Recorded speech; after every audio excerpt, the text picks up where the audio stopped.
Hey guys, welcome back again to another Tech Guru video where I try to make technology as easy as possible. Today we are in Adobe Photoshop CS6. I am going to do a basic rundown and overview of all of the design tools that you'll be using in Adobe Photoshop on a day-to-day basis. So this in general is going to be the main video. I will have links to all of the specific tools and all of what they do in separate videos. I will put those as they are released in the description box of this video. But for now, this should get you started, so let's go ahead and dig in. The first thing that you're going to see in the upper left-hand corner as I drag this box down here, as you see, this box here that I'm dragging, this is where all of your tools, design tools and whatever you're going to be using within Photoshop, this is where you're going to grab all of your tools, okay? This is called, or I guess it's called a toolbar, but this is where you will grab all of your tools from within this box here to utilize within Photoshop. Now I'm going to put that back right where it was there. The first tool that you will see is the Move tool. This is fairly self-explanatory. It pretty much allows you to move objects on your canvas or your project. You'll need to select those layers. So if I want to move this rounded rectangle, I will click on the layer there in my Layers panel.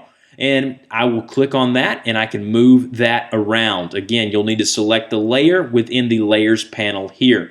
Now, a tip for you before we even move any further than this. If you go up to Window, you will be able to see all of the toolboxes and all of the information boxes that you may need to be seeing. So if you did not see your Layers panel there over to the right, and I have removed it now, you can go up to Window and then go down to Layers, and that will bring up that Layers panel for you there. So if there's ever an opportunity in which you see that you're not going to be able to see what you need to see, always go up to Window and then see if that box does not have a check by it, and that means it will not be able to be seen in your work area. Now, the next tool that we're going to be looking at are the Marquee tools. They allow you to make rectangular, elliptical, single row, and column selections, okay? And what do I mean by that? Let's say I grab my rectangular Marquee tool and I want to select all of this area here that the text has. And it doesn't really matter what you're selecting it for. Let's say you're selecting it to apply a mask. Let's say you're selecting it to apply a background color. This allows you to select anything within that area. And then if you click and hold on a tool and it has a little arrow here in the bottom right hand corner, that means that there are more than one options under that specific tool. So in this case, you'll see an elliptical Marquee tool, which will allow me to select an area in the shape of an elliptical. Okay? All right. So now that we have gotten that one out of the way, the next one that you will see is your Lasso tool. This allows you to freehand or allows you to draw specific areas to select. So it is exactly like the Marquee tool, but it allows you to select specific areas drawn by you. So I can go in here and draw around, and that, is completely a terrible selection. But let's say I want to select CS6 here. I'll just draw a nice little circle around that, and I now have my nice hand-drawn selection all by using my Lasso tool. Now, if you click and hold on the Lasso tool, you'll see you have a Polygonal Lasso tool and a magnetic Lasso tool. Don't worry about the last one there. Just the Polygonal Lasso tool is pretty much the same thing as the Lasso tool, okay? So don't worry about that. That's just allowing you to click on certain points, just like I'm doing now, to create your selection instead of actually freehand drawing the whole thing. Now, the next thing that you're going to see is right here, the Magic Wand tool, okay? You have a quick selection tool and a Magic Wand tool. Now, the Magic Wand tool will allow you to, if you go over to like an image here, it'll allow you to select an area of similar color without having to go through and hand draw that. So as you see here, I can click there and it'll select all of that area within the lighthouse of that image. Now, I can keep on going over here until I have the selection that I want, and I can actually click on the edges of that and move it around if my selection is just a little bit off. So I can go in here and do all of that good stuff. Now, the quick selection tool is great when you're trying to select things that have really fine points behind them and it's really hard to draw around them without getting other objects or images or text in that selection. So utilize your quick selection tool, and I'll have another video on how to utilize it in better detail in the description box below as that video is released. So you have the quick selection tool and the magic wand tool. The magic wand tool, which is what I just did there, selects it for you, and the quick selection tool actually allows you to go in and drag. If I click and hold and drag, I can actually select all of that there. And if you notice, my quick selection tool actually has an addition symbol on it, okay? So if I go down here and I'm clicking, that's going to add, okay? That's actually going to add space to my selection. But if I go up here in my panel and I click on the one here that has the subtraction or the minus sign above it, click on that, it will actually subtract from the selection. So I'll go up here and I'm now removing parts of that selection. So this is great. Like if I don't want the ocean in there, I can just subtract it just like that. And then if I want to go back and add it, I'll click on my addition symbol up here and then I'll add that part just like that right there back. So that is your quick selection and your magic wand tool. Now the crop tool is fairly self-explanatory. Let me go ahead and undo that for 1 second, okay? So what I'm going to do is I'm going to exit out of that selection, okay? And if you ever need to deselect something and you have things that are selected, there's a number of ways of going about doing it. But what you can do is you can hit Command or Control D, and that will deselect an area that you have selected. So the crop tool, which is right here, allows you to crop an image. Again, very self-explanatory. Select the crop tool and you'll be presented with these, drag marks up on the corners of your image, and it will allow you to crop certain areas of an image. Now, what I love about Photoshop CS6 is that it gives you these nice grid lines within your image to go by. So let's say I'm going to undo that. Let's say I want to go ahead and crop this image, and I'm going to drag it on up here. And the only part of this image that I want is just the lighthouse and that little bitty house up above it. I'll go ahead and drag my lines up to where I want it, and then I will hit the Enter key. Now what I have done is I have actually cropped my image. Now if I am not pleased with my crop selection, I can always hit Command or Control Z. And that will undo the crop that I just made on my image and will allow me to go back to my original to redo if I had messed it up in the first place.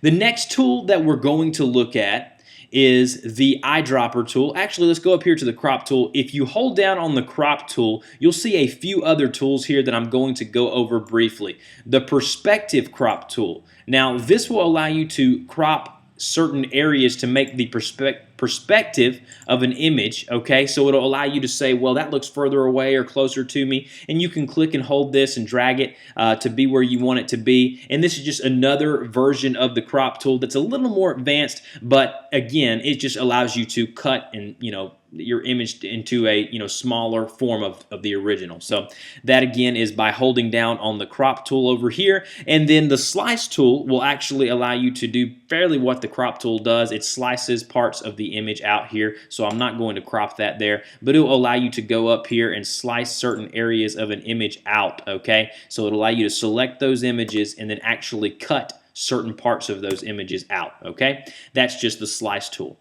Now, the next tool that we're going to go over is our Eyedropper tool. This is a very important tool. If you are a photographer or any type of illustrator, you want to get to know your Eyedropper tool. What does that Eyedropper tool allow you to do? It allows you to go in and select certain portions or parts of an image and get the exact color. So if I click on the blue sky here, it will allow me to match that color. So I have clicked on the blue sky, and if you look down here in my foreground color, it is now set to that blue color that the sky is. Now let's say I want to click on this red down here in the barn. It now has that red down there as my foreground color, which will then allow me to go up and then quickly type some text in a box. So if I want to do that, I'll quickly type some text within that box, and it will actually be the same exact red color that is in that barn right down here. So that will allow me to match it with my text, and that is a really great feature when you're in an image or in a project and you want your image to flow. It's great to be able to actually match colors and make your work, your project flow. So that's what the Eyedropper tool does for you there. So what we're going to do next is we're going to go and click and hold on the eyedropper tool. And then there's a few other things here. You can actually color sample certain colors within your project. So I can color sample this green here. And if you look over here to the right, it'll give me the info. So I clicked on that one area there with the green. Then I'm going to click on the red here, and then I'm going to click on the purple. So if I go right over here, it'll show me the properties behind each of those colors. So the number one selection, which is right over here, which is that green color, is the RGB. It has 41 red, 202 green, and 29 blue. And then it will allow me to compare. So I want to compare color number 1 to color number 2. If you're an artist, a person who works with photos, you're going to want to learn how to analyze this data. But if not, don't worry about it. So I'm going to go ahead and undo that now. Let's go ahead and not do that. There we go. And then the next thing that you'll see under the eyedropper tool is you'll see the ruler tool, the note tool, and the count tool. I'm going to briefly discuss these. The ruler tool will allow you to measure distances between specific areas, okay? So I click and drew a line between my text and my rectangle here, and then if I go right over here, it'll show me the distance between that area, okay? So it says click and drag to move, so I can actually move this in certain places. So if you're laying out a document for a client and you want images to be the same amount away from a certain point, what you can do is drag out your ruler and measure from a certain point. The next thing that you're going to see here is your note tool. This will allow you to add notes. So let's say I want to make a note right here. I can make a note in saying that this box needs a gradient, okay? And then that note will be on there forever, and I can come back and read all of my notes that I've made within this project, and that'll kind of keep you on task if there's certain things that you need to remember about a specific project or a specific area of a project. Okay, the next tool that we're going to go over is this tool right here, which is called the Spot Healing Brush tool. Okay, and the Spot Healing Brush allows you to remove blemishes as well as just certain areas in an image that you are tired of. So if you have a portrait and there's acne on the person's face, this will allow you to kind of, take care of that. Not all the way. You'll still need to apply some layer mask and some things like that, but it will allow you to take care of it for the most part. The Healing Brush tool, what this is, it paints with a sample or a pattern. So what you can do is you can sample a certain part of an image, and then you can paint with that sample. So if I want to paint with this color here, what I'll need to do is I'll need to define as that's the color that I want to use in my healing brush. So that'll allow you to, if I want the whole sky to be blue and get rid of this white here, what I will do is I will go ahead and I can paint that. So if I want to get a sample, if you see here, Photoshop tells me to option click to define a source point to be used to repair the image. So what I'll do is I'll option and then I'll click and I'll get that blue there in the sky, and then I can just color over. See that right there? Color over the white part of the sky, and now there's no more clouds there. So I can actually increase my brush size just like that, and then I'll go ahead and just color over that white part and then wait for Photoshop to do the work for me, and then it'll automatically get rid of those the white part there in the sky, get rid of the clouds. So now it looks like there's not even a cloud in the sky.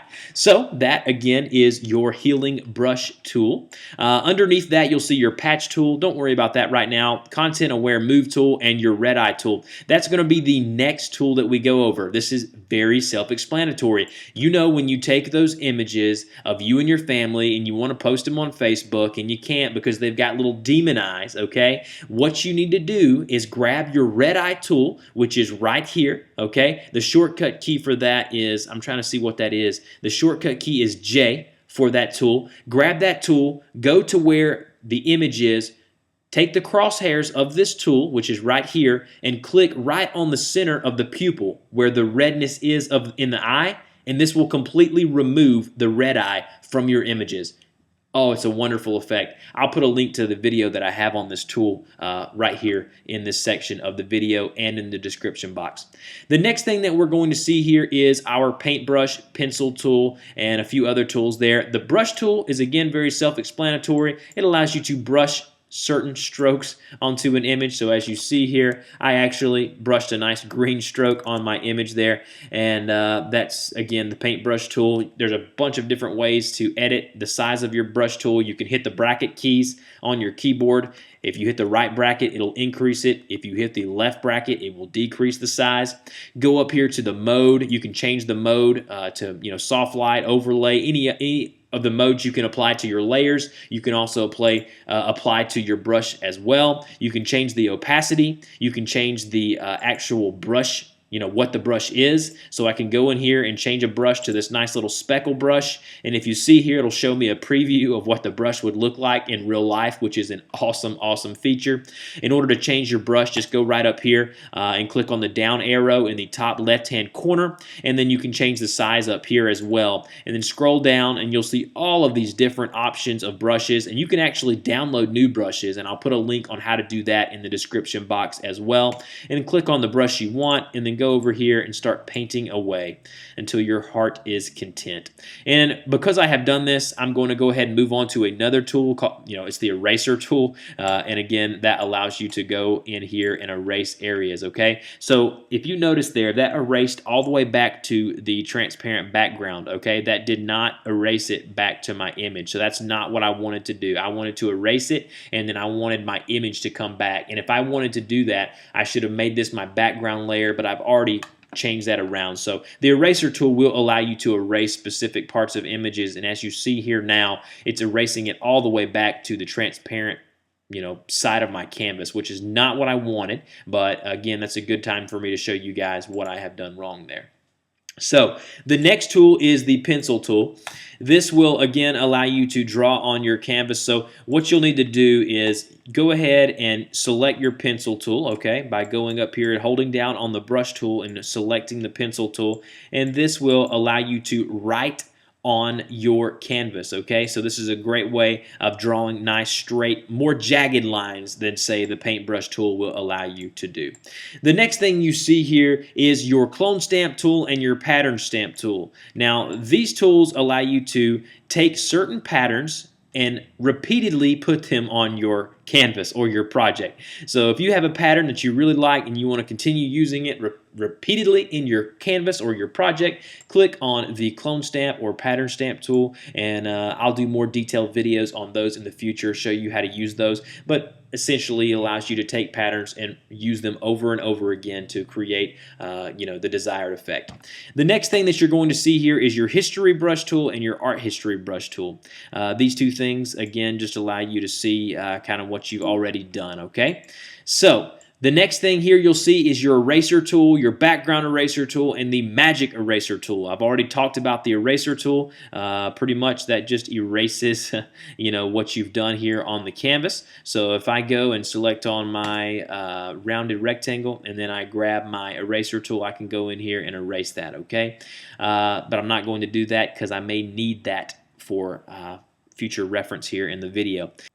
The next tool that I want to show you is the gradient tool. As you see here on this new document, I have applied a gradient to my background layer. A gradient allows you to go from one color to another in a nice, easy rate, so it doesn't look so jagged and so just disruptive. It allows colors to seamlessly go from one to another by using a dark to a light or vice versa. If you go up here, when you select your gradient tool, you can see up here in the upper left-hand corner exactly what gradient it is. You can actually go in here and change the mode of that gradient. I can go and change the opacity of that gradient.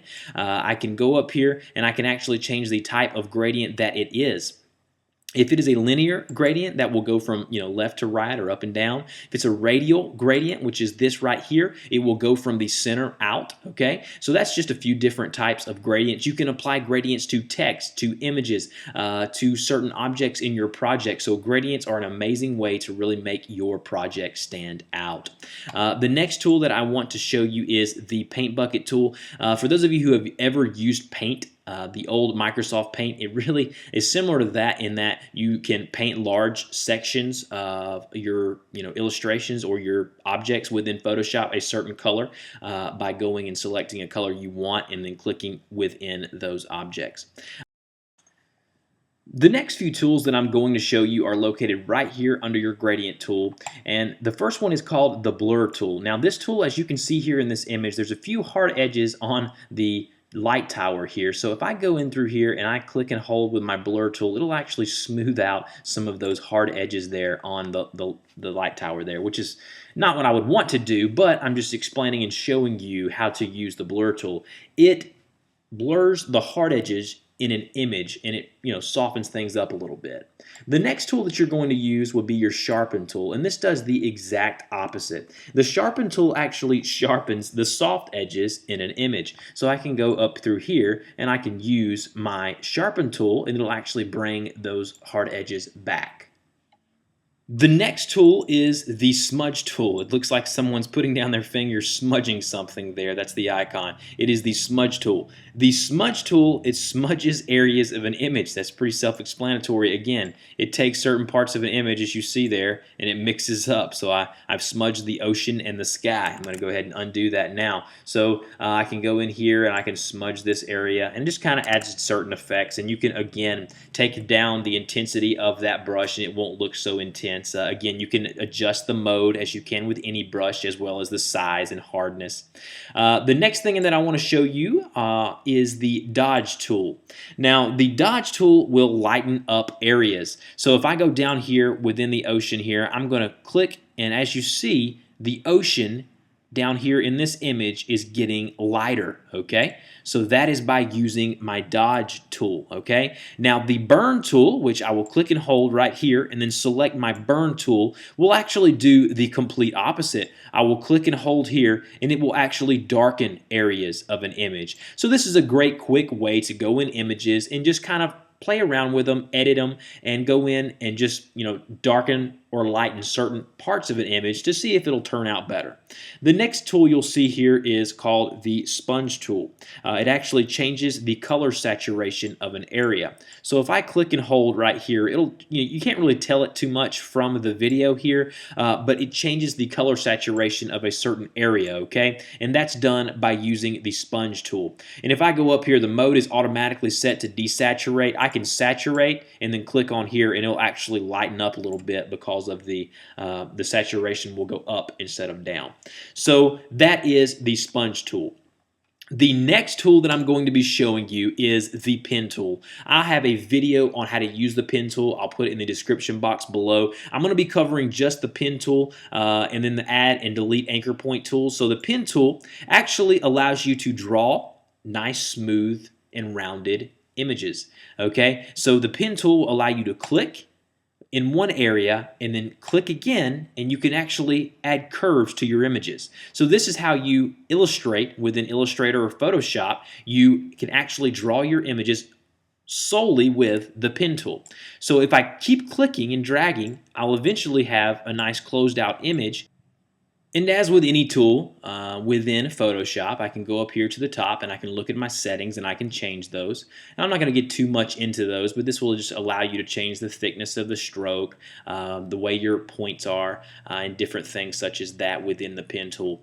Now, I can go down here and click and hold on the pen tool, and I will see one that says add or delete anchor points. Now, what is an anchor point? If we zoom right in here to our object, I can actually add anchor points. And what I'm doing by adding anchor points is I'm actually adding a point to which I can edit. And what I mean by edit is I can add the anchor point, and then I can actually have the little handles in which I can adjust the curves. So there may be points in a path where you have drawn that you want to add an anchor point. And you can do the same thing by selecting the remove anchor point, and all this will do again is just remove an anchor point that you have added. So very self-explanatory. The next thing I'm going to go over very briefly is the type tool. The horizontal type tool will allow you to create text boxes and type in a horizontal path, so it'll type left to right. If I go here and select the vertical type path tool, it'll actually allow me to draw a box here in which I'll be typing from the top to the bottom. So if you ever want text that goes from the top to the bottom instead of left to right, go ahead and click on the vertical type tool, which has the little down arrow there. And then the horizontal and vertical type mask tool, this will allow you to draw a shape and then mask around it it, and then it'll allow you to type text around it. So if I have a object on my screen there that I want to mask, then I can go in there and type on that. Now the next thing that I want to show you is the last thing is the direct selection tool as well as the path selection tool. These are the tools you'll use to select what you've already done on your canvas to move those around. So if I want to select these paths here, I have my path selection tool available to me. I'll click and hold and I can move that anywhere on my canvas. I'm going to go ahead and delete that now. And then what the direct selection tool does, it allows me to select certain parts of the image or canvas and then move those around. Allows me to edit certain points. So that's kind of an overview of the design tools. I hope you guys got something out of it. If you have any questions, put them in the comment box below. I'll do more in-depth videos on all of these tools at a later date, and I will then insert them into the description box below. Don't forget to check out my website, premiumtechtips.com. The link for that will also be in the box below. If this video helped you, please help me by subscribing to my channel for more great content. Like this video by clicking the thumbs up, and I will see you guys next time.